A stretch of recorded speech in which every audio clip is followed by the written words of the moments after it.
Happy spring! Today I'm going to read an old favorite, Miss Rumphius, story and pictures by Barbara Cooney. The Lupin Lady lives in a small house overlooking the sea.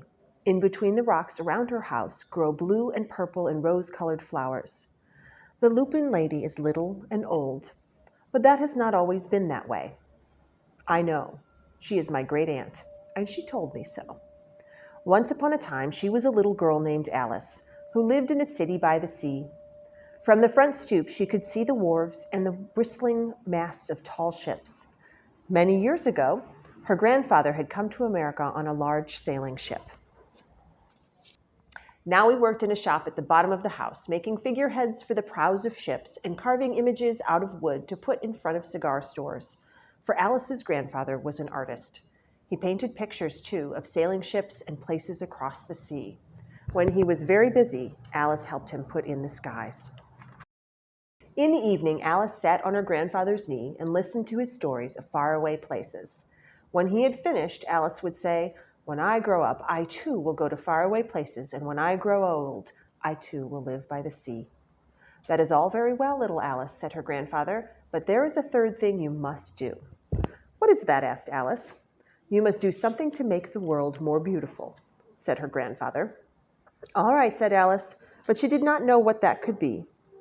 In the meantime, Alice got up and washed her face and ate porridge for breakfast. She went to school and came home and did her homework, and pretty soon she was grown up. Then my great Aunt Alice set out to do the 3 things she had told her grandfather she was going to do. She left home and went to live in another city far away from salt and sea. There she worked in a library, dusting books and keeping them from getting mixed up and helping people find the ones that they wanted. Some of the books told her about faraway places. People called her Miss Rumphius now. Sometimes she went to the conservatory in the middle of the park. When she stepped inside on a wintry day, the warm, moist air wrapped itself around her, and the sweet smell of jasmine filled her nose. "This is almost like a tropical island," said Miss Rumphius, but not quite. So Miss Rumphius went to a real tropical island where people kept cockatoos and other animals as pets. She walked on long beaches, picking up beautiful shells. One day she met the Bapa Raja, king of a fishing village. "You must be very tired," he said. "Come into my house and rest." So Miss Rumphius went in and met the Bapa Raja's wife. The Bapa Raja himself fetched a green coconut and cut a slice off the top so that Miss Rumphius could drink the coconut water inside. Before she left, the Bapa Raja gave her a beautiful mother-of-pearl shell on which he had painted a bird of paradise and the words, "You will always remain in my heart." "You will always remain in mine too," Miss Rumphius said. My great Aunt Alice Rumphius climbed tall mountains where the snow never melted. She went through jungles and across deserts. She saw lions playing and kangaroos jumping, and everywhere she made friends she would never forget. Finally, she came to the land of the lotus eaters, and there, getting off a camel, she hurt her back. "Oh, what a foolish thing to do," said Miss Rumphius. "Well, I certainly have seen faraway places.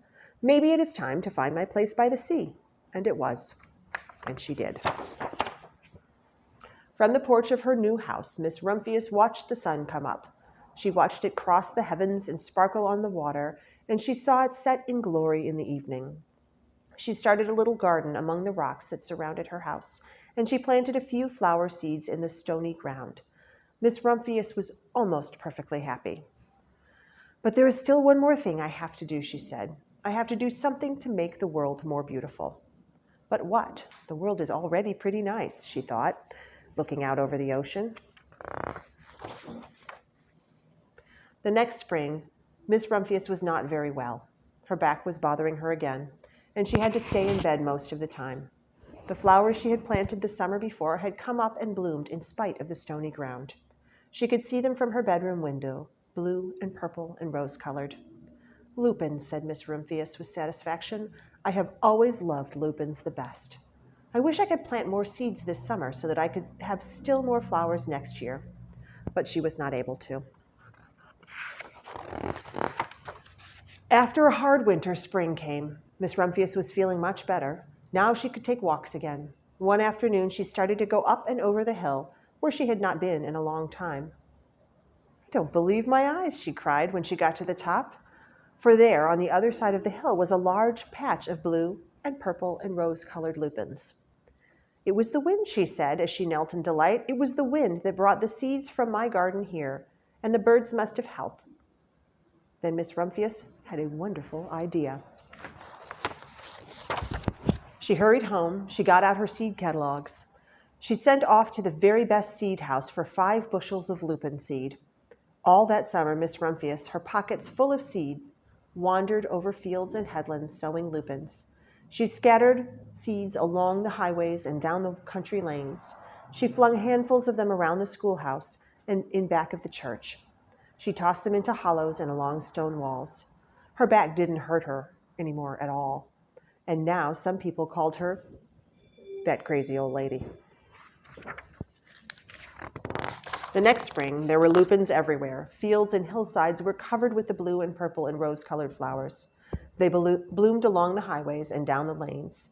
Bright patches lay around the schoolhouse and in the back of the church. And down the hollows and along the stone walls grew beautiful flowers. Miss Rumphius had done the third, the most difficult thing of all. My great-aunt Alice, Miss Rumphius, is very old now. Her hair is very white, and every year there are more and more lupins. Now they call her the Lupin Lady. Sometimes my friends stand with me outside her gate, curious to see the old lady who planted the fields of lupins. When she invites us in, they come slowly. They think she is the oldest woman in the world, and often she tells us stories of faraway places. "When I grow up," I tell her, "I will go to faraway places and come home to live by the sea." "Well, that is all very well, little Alice," says my aunt, "but there's a third thing you must do." "What is that?" I ask.